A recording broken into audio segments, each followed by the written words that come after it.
Now, the next machinery which we need to understand again is transfer RNA.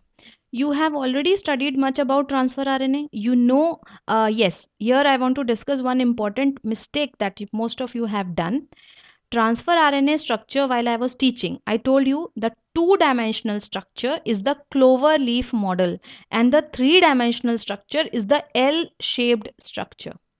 But when it was being asked to draw the two-dimensional structure, you have drawn L-shaped one. So this is a general mistake which most of you have done. Understand clearly that the transfer RNA structure, which is in the form of clover leaf, which I am going to show you just now, this just like a clover leaf, that will be the two-dimensional structure, whereas the other one, the L-shaped structure, is a more complex one and it is a three-dimensional structure. Don't repeat this mistake, beta. Okay, now coming on to the transfer RNA again. You know that transfer RNA carry amino acids to the ribosome and they act as bridges in matching the codon in the mRNA with the amino acid the codon codes for. Yes, how they do it? Just understand. Here you know the structure. This is the lengthier one which may have ACC or some kind of codons present here. So this will be amino acid attachment site at the top. But the other portion, the anticodon loop, you remember the anticodon loop, this arm was amino acid attachment arm and this was the amino acid attachment site. So one transfer RNA will have one anticodon present at this opposite end. From here, they will attach and read the message on the messenger RNA. On the messenger RNA, it will attach from the anticodon side and then from the opposite side, that is from amino acid acceptor arm, here it will attach the amino acid corresponding to this anticodon. Okay, the codon here, why this is called as anticodon? Because it is complementary to the codon which is present on the messenger RNA. So what transfer RNA will do? It will go to messenger RNA, it will read the triplet codon and will have the anticodon particularly corresponding to that particular codon. Now according to that codon, it will go and bring the amino acid which is coding for that particular codon. Like if we talk about AUG, so AUG will be the codon present on the messenger RNA. So amino acid attached will be methionine. So every time a new transfer RNA will be there to bring a new amino acid. So we have so many transfer RNAs present inside the cell which will act as a carrier of amino acid and they will bring the amino acid into the ribosome from which side? From the A site. You remember amino acyl entrance side. That side it will enter along with the amino acid and will give the amino acid into the ribosome and will leave the ribosome from the E site. Clear? Now I think the picture is more clear to you once you correlate it with the structure of transfer RNA. That anticodon loop will have the anticodons corresponding to the AUG. So AUG if AUG is the anticodon, what will be the if AUG is the codon on the messenger RNA, what will be the anticodon? For A, it will be, what will be for A? It is a transfer RNA, remember. So instead of A, instead of T, it will have U. Then second one is U on the messenger RNA. So transfer RNA will have A. And the third one is G on the messenger RNA codon. So anticodon will be complementary to G will be C. Okay.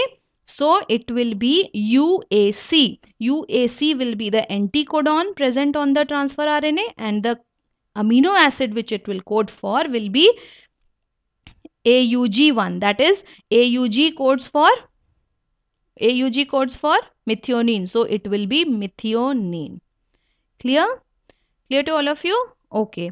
Now just recall, just again today you will just flip the pages of your notebook and see the structure of amino acid which has been taught to you while teaching nucleic acid chapter.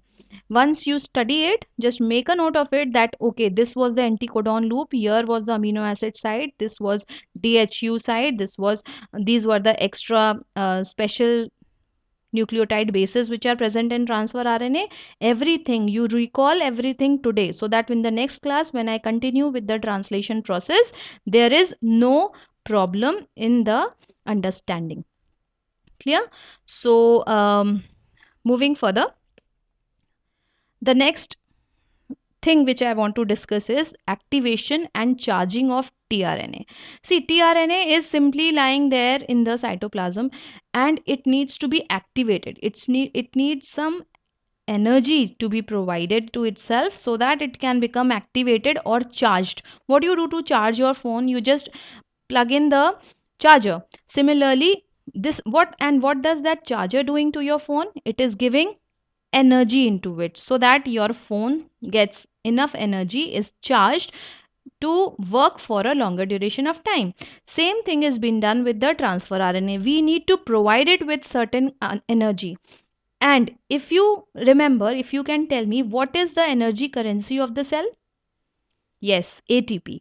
ATP is the energy currency of the cell. So activation of transfer RNA is a very initial stage, very initial step of protein synthesis where translation starts.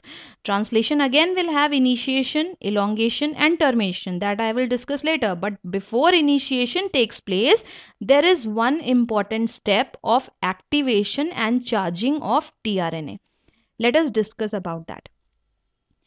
See what happens, the right amino acid gets linked to the right transfer RNA, and this happens because of the codon anticodon thing which I have just discussed, and this attachment is being done. This attachment is being accelerated by an enzyme which we call as amino acyl tRNA synthetase.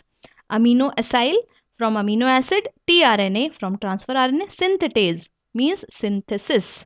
So this is a synthesis enzyme which will combine amino acid with the transfer RNA to give rise to an activated transfer RNA, and this is a very important job. Now there's a different synthetase enzyme for each amino acid, because of course synthesis of each amino acid will be done by a different enzyme, recognition of each amino acid will be done by a different enzyme. So uniquely a single synthetase enzyme is present for each and every amino acid, one that recognizes only that amino acid and its corresponding transfer RNA and no others. So every time a new amino acyl tRNA synthetase is doing the job, and it is going and finding out the amino acid and going and finding out the corresponding tRNA, because each tRNA will have some anticodon. So according to the anticodon, this whole mathematic or the work, the brain utilized here is of this enzyme. This enzyme is reading, is having all the transfer RNAs lined up, you can say, and then it search for an anticodon, and corresponding to that anticodon it finds out the amino acid, then it joins both of them, and in this whole process they require energy. And this energy, see what happens once both amino acid and transfer RNA are have attached to the enzyme links them together, and this linking, formation of the bond, requires energy, and this energy is being given by ATP. Clear? Understand it in a different manner, I'll tell you.